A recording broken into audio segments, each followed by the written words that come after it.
En étudiant de très près de nombreux romans, j'avais cherché à savoir comment les garçons de mon âge envisageaient la vie. Comment chacun d'eux se parlait à lui-même. Je ne connaissais pas l'internat, n'avais jamais été membre d'un des clubs sportifs de mon école, composé en majorité de petits poseurs qui, une fois passé l'époque où ils jouaient innocemment au jeu du vilain, n'abordaient que rarement des sujets vulgaires. Et pour couronner le tout, j'étais atrocement timide. Toute circonstance qui m'empêchait de percer à jour le vrai visage de chacun de mes camarades. Et m'obligeait donc à partir de principes généraux pour en déduire ce que devait éprouver un garçon de mon âge quand il était seul. Avec la curiosité dévorante dont je viens de parler, il me semblait que les années de puberté, qui constituaient notre point commun à tous, nous étaient tombées dessus comme une maladie. Quand ils arrivaient à cet âge, les adolescents n'avaient rien de mieux à faire, apparemment, que de penser outre mesure aux femmes, se couvrir d'acné, s'enflammer en permanence et écrire des poèmes sirupeux. À en juger par certains rapports sur la sexualité qui exposaient en long et large les méfaits de la masturbation, tandis que d'autres, au contraire, conseillaient de se tranquilliser car celle-ci n'était pas vraiment nocive, je me doutais que les autres garçons, dès le début de la puberté, s'étaient eux aussi adonnés avec enthousiasme à cette habitude. Bref, sur ce point, j'étais absolument pareil à eux. Or, j'avais beau être pareil, avec ma propension à me duper, je fermais les yeux sur une différence évidente quant à l'objet qui, dans mon esprit, stimulait mes mauvaises habitudes. Pour commencer, les autres garçons semblaient éprouver une excitation extraordinaire à la simple vue de l'idéogramme « la femme ». Il suffisait que celui-ci leur traverse l'esprit pour qu'ils deviennent aussitôt écarlates.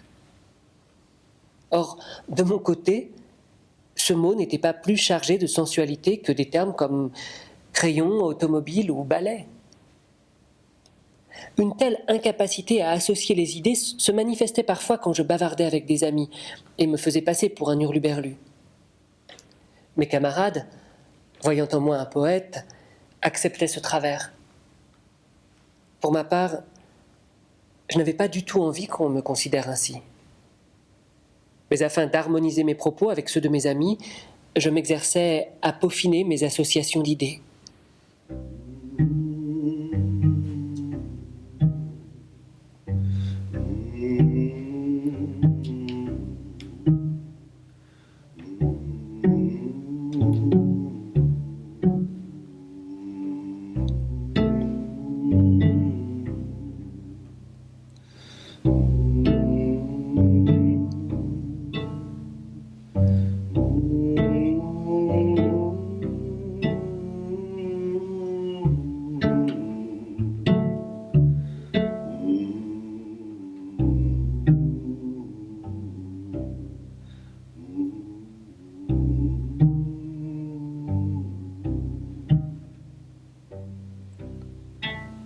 Cependant, j'ignorais bien des choses.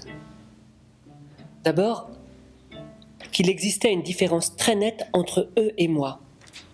Non seulement dans ce qu'ils ressentaient, mais dans une autre manifestation, même si elle n'était pas visible de l'extérieur. Bref, dès qu'ils voyaient une photo de femme nue, ils avaient une érection. J'étais le seul à qui cela n'arrivait pas. Ensuite, ce qui dans mon cas provoquait cette même érection, par un choix étrangement strict qui dès le début correspondait aux caractéristiques de l'amour homosexuel, par exemple la statue d'un éphèbe nu dans le style ionien, n'avait pas le pouvoir de les mettre dans le même état d'excitation.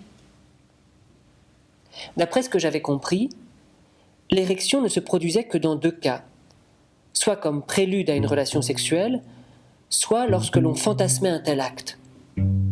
D'ailleurs, je croyais que même si je n'éprouvais aucun désir, soudainement, comme sous le coup d'une inspiration tombée du ciel, je me trouverais moi aussi dans cet état.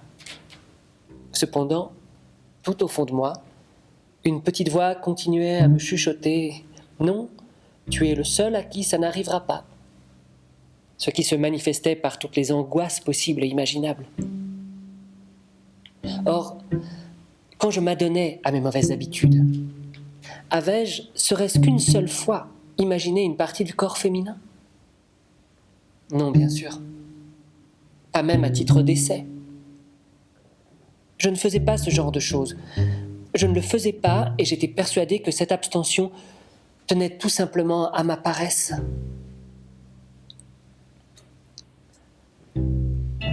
Dans le fond, j'étais totalement ignorant. Ignorant du fait que chaque nuit, tous les autres adolescents faisaient des rêves où défilaient l'une après l'autre, complètement nues, les femmes qu'ils avaient entreaperçues la veille au coin d'une rue. Et que dans ces rêves, des seins de femmes émergeaient souvent de leur inconscient, à la manière de belles méduses venant flotter à la surface de l'océan la nuit. Et que la zone sacrée du corps féminin ouvrait ses lèvres humides pour chanter des dizaines, des centaines, des milliers de fois, sans jamais se lasser, le chant des sirènes.